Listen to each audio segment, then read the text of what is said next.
Welcome back to my channel. So this week we're going to discuss something that I've had a couple of friends of mine ask about. I did a live on Facebook a while back about how needing to meal plan for the entire month. I meal plan for the entire month because I don't like to have to deal with it every single week. It's not something I enjoy doing, and so I try to just get it done and over with and call it good. And so the number one thing I would recommend if you're going to meal plan for the entire month is have themed days. The majority of my weeks, or the majority of my days, are themed and planned out, except for like a few of them. Sundays are not actually like themed. It's just like a slow cooker and easy meal day. Mondays aren't either. They don't have a theme either, but they do tend to be something with chicken. The only thing I can think of is why is because on Tuesdays we have Taco Tuesdays. And our Taco Tuesdays usually have something with beef. Every once in a while we'll do like chicken tacos, but it's usually 99% of the time beef. And then on Wednesdays it's another quick and easy meal, usually a slow cooker meal if we can help it, because I have class on Wednesday nights usually, so I need something I can just throw in and not think about, and then at 5 o'clock pull it out or start eating kind of thing. Thursdays are always pasta Thursdays, and then Fridays are always pizza Fridays. We've tried so many pizzas because we make ours from scratch. I have a really good recipe that I've had since like forever. My grandma gave it to us whenever I was younger, and I've adored it. It's amazing, and it's so yummy and so fluffy and so good. And so I use that, and then so we just add whatever we like on top. And sometimes it's something new, sometimes it's something old, sometimes we repeat, sometimes it's just plain old pepperoni, sometimes it's just plain old cheese. It's whatever. Pizza Friday. That's it. It just has to be pizza.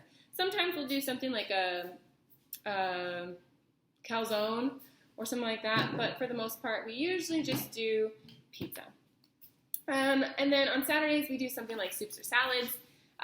Just something quick and easy, just because Saturdays tend to be the days that we kind of like go, and at the end we just want to come home and do something nice and relaxing, so it's just something easy that we can do, so it's not like overwhelming for us whenever we get home. Plus it's really cool, and so in the summertime, like now when it's hot outside, it's kind of nice just to have a nice salad that's refreshing and stuff. But we try not to do it too often because salads do happen to be a little more expensive for us because of how large our family is. Salads aren't as filling.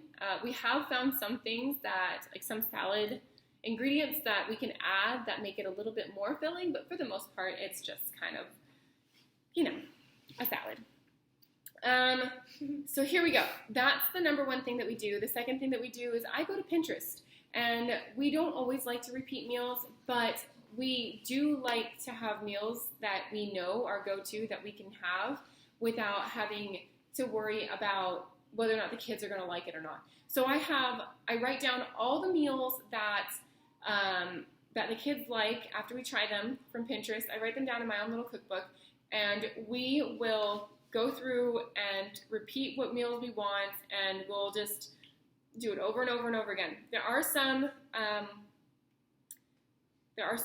exceptions to this rule, and the main exception is that on people's birthdays, I started this just recently, where we'll eat something that's like their favorite meal for that day. So it's just like they're there with us and we're celebrating with them kind of thing.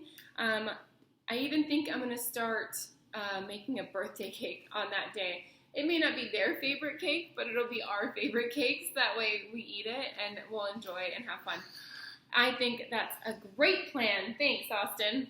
So the next thing that I do is that since I do freezer meals, I usually tend to do them all in the beginning of the month, especially whenever I go back to school. So next month, I will be doing all of my freezer meals that very first Saturday in September, and I will just knock it out and get it done and over with.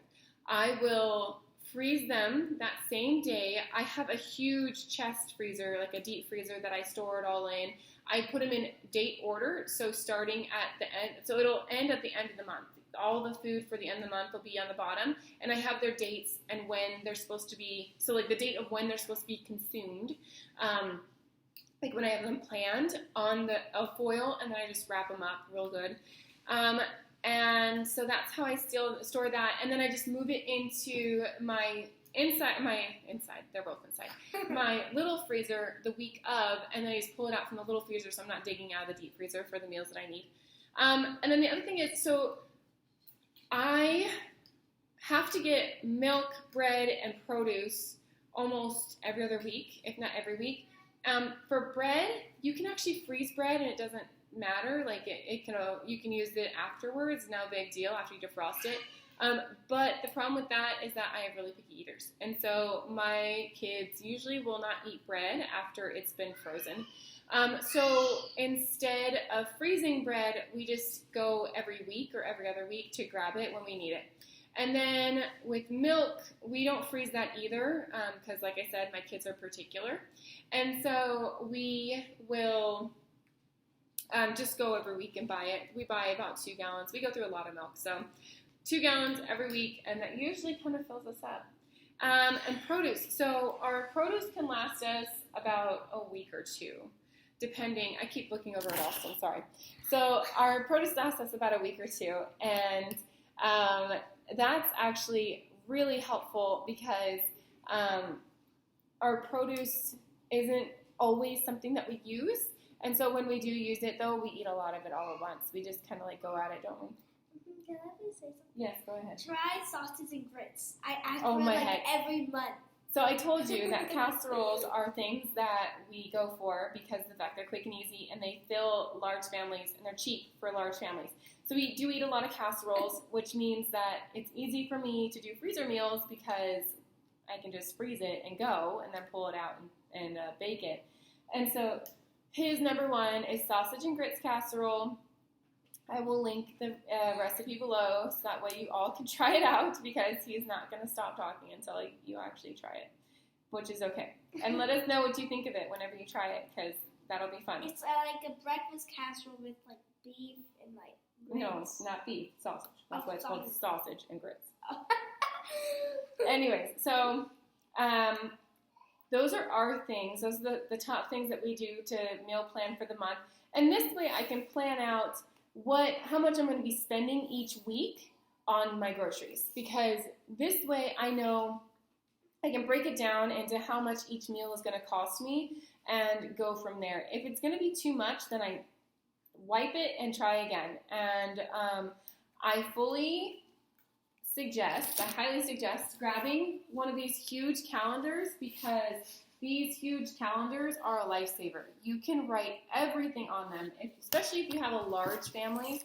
I like to have things on my phone, but I find that having it all written out where the kids can even see it is super, super helpful. And so, yes, those are my things. You need to have a large calendar. You sit down one night and plan it all out.